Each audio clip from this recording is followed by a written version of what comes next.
Hey everybody, I'm back and I want to talk about some of my recent reads. I think I've read about 9 books recently. 2 or 3 of them are fiction and the rest are nonfiction. And I want to just tell you a little bit about each one as briefly as I can. Hopefully it'll whet your appetite, or in some cases maybe ward you off something that I don't think, in my opinion, is worth you pursuing to read. But you can decide based on what I say. So first up is a continuation of the buddy reads that Britta and I have been doing. I've linked her channel below. We've been reading feminist literature and feminist theory for about 2 years now, I think, maybe longer. And our latest read was The Right to Sex, Feminism in the 21st Century by Amiya Srinivasan. And interestingly enough, in my latest issue of The Nation magazine, there's a 3.5-page review of this book. And it was really interesting to read this review after actually reading the book myself. And I think the reviewer thought a bit more highly of the book as feminist scholarship than Britta and I did. But in any case, what I loved about this book is that this is a young woman. I think she's in her 30s. She is a person of color. And I think that these voices of younger feminists and women of color are really adding to the rich tapestry of what feminism is and how it needs to evolve to sort of address the problems that we're still seeing today. So in this book, she kind of looks at how sexual hierarchies really sort of mirror and replicate other hierarchies like race, class, and gender.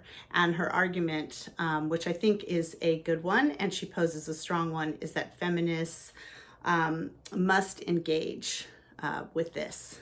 And she does in a series of essays that I found very interesting, if not earth-shattering or profound, very interesting food for thought. Then next up, those of you that have been watching my channel since my return to BookTube know I've mentioned here before that my plan is to write a memoir of my mother's illness with Alzheimer's and the journey that myself and my family took with her during that illness, and hopefully to get it published. If nothing else, I will publish it myself so that it can be read by somebody somewhere. And I've been kind of looking into, if you will, what else is available on this subject. And so this is my latest, which is Enter Mourning, a memoir on death, dementia, and coming home by Heather Menzies. I think that Ms. Menzies probably touches on a lot of the same things that I think are really common threads in the illness of dementia. And she certainly portrays the journey she took with her mother in a very heartbreaking way, but yet still somewhat clinical. I did feel that there was a distance between her and the material. Maybe it was to protect herself, because I think it is very emotional to sort of go back and excavate those things. But for me, it was just lacking a little bit because of that. And my intention is to be a lot more raw with my memoir. So there's that. And then I read Packing My Library by Alberto Manguel. This was BBC Radio 4's Book of the Week. I heard about it. I don't remember how or where, but I bought it intending to read it right away, and then I didn't do that. But this is the story or the recollection of him packing up his huge personal library, and he's reflecting on the books and reading and its place in life. He reflects on private libraries, and especially I enjoyed his reflections on how important public library spaces are in a civilized society. And any of you that have been watching my channel for any length of time will know that I'm a huge proponent of the library. There's something very democratic about a library where really anybody can go and get a library card and have access to millions of books, literally. You don't have to buy books to read them. You can go to your library. So I really enjoyed this one. And then I read another memoir. This one,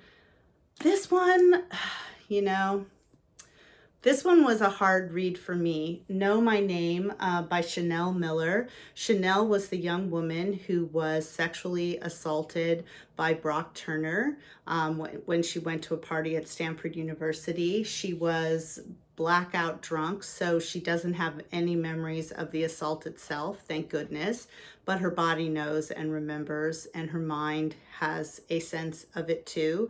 And Brock Turner received a very lenient sentence for this really very violent assault he perpetrated on her.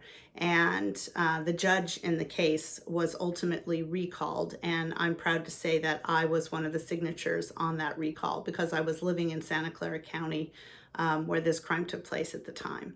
This is a really raw bearing of Ms. Miller's soul and just what she went through as a victim and how she evolved from being a victim of a crime that she couldn't even really admit to her closest friends that she was the victim of, and evolved into being the survivor that she is today.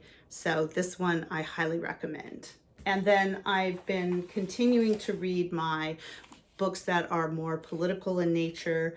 I've talked about how I'm reading a lot of books about the Trump the Trump presidency. And I continued in that quest by reading Peril by Bob Woodward and Robert Costa. This is a book that details the last months of the Trump administration as Trump tried to hold on to power, and just what was happening at the different levels of government and in his administration. It's a chilling read of an administration that was out of control, and I think it's an important read. I definitely enjoyed this one. I don't want to get too political, but I will just suffice it to say that I think it's an important work that should be read. And Impeach, The Case Against Donald Trump. I had this on my shelf for several years. I bought it around the time that Trump was being impeached the first time, and I just couldn't stomach reading it because I watched the impeachment trials and I was just kind of spent at the end of it. I really was. So it was kind of strange to read this book and reflect back on an event that actually happened several years ago. But Neil Katyal, who is a former Assistant Solicitor General of the U.S., lays out a very clear, methodical case for why impeachment was the appropriate course of action after Donald Trump, basically had a quid pro quo with Zelensky from the Ukraine. And given that Ukraine is very much back in the news these days, I found this case to be important to reflect back on. I would highly recommend this. It's a very short and simple read, but because of what's happening today, I think it's important to kind of trace some of those lines back. And then I completed 2 fiction books. This one is All the Missing Girls. Well, if Steve Donahue is watching, we know how much he loves girls in the title of novels. It just never ends. But I did check the book out from the library. I didn't buy it, but I checked it out even though it's got girls in the title. This book is by Megan Miranda. It's kind of a thriller mystery. It's what I would classify as an airport read or a beach read or a casual read for me. I was trying to think about what I wanted to say about it. I didn't actually remember any of the characters' names. It's only been a few weeks. It's that kind of book, or at least it was for me. But I can say that at the time I was reading it, I was fully engrossed and I was enjoying the roller coaster ride. And I didn't completely figure out who was responsible for the missing girl until the end. I did figure it out before the author told me, but I didn't figure it out midway through or anything. So I think it was successful for me. It was even though it dealt with a young girl gone missing, it did satisfy my need to sort of read something quickly, as crazy as that sounds. So I don't know. Would I say rush out and buy it? No, but if you can get it from the library and you like a mystery thriller, I think you'll find it. I don't want to say pleasant. Pleasant isn't the right word for a book like this. Satisfying? That doesn't seem like the right word either. I think you know what I mean, or hopefully you do. And then last but not least was a reread from, gosh, the early 1980s.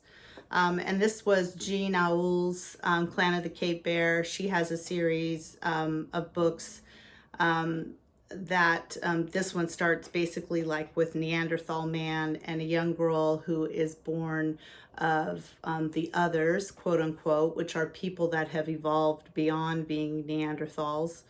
And I think I'm right about the Neanderthal part, I'm not positive. But in any case, she comes to live with them and learn their traditions. And, it's a work of historical fiction. I found it to be compelling, and I know that there's been a lot of criticism of this book, and I haven't read too much into it, but for me, I became very absorbed into this world of this tribe of people, living in this cave with all of their ancient traditions and the humanity that she is able to portray. I just found it very, very compelling and interesting and satisfying. And I'm moving on to the next book in the series next. And I'm looking forward to finishing the entire series. So those are all my recent reads. Oh, I forgot one, a book of fiction, because I don't have it. And it's my third book of fiction that I finished. And that was Nuns and Soldiers by Iris Murdoch. Britta and Adam from Memento Mori and and I'll link their channels down below, have been reading Iris Murdoch novels together for the last couple of years, every 3 to 6 months.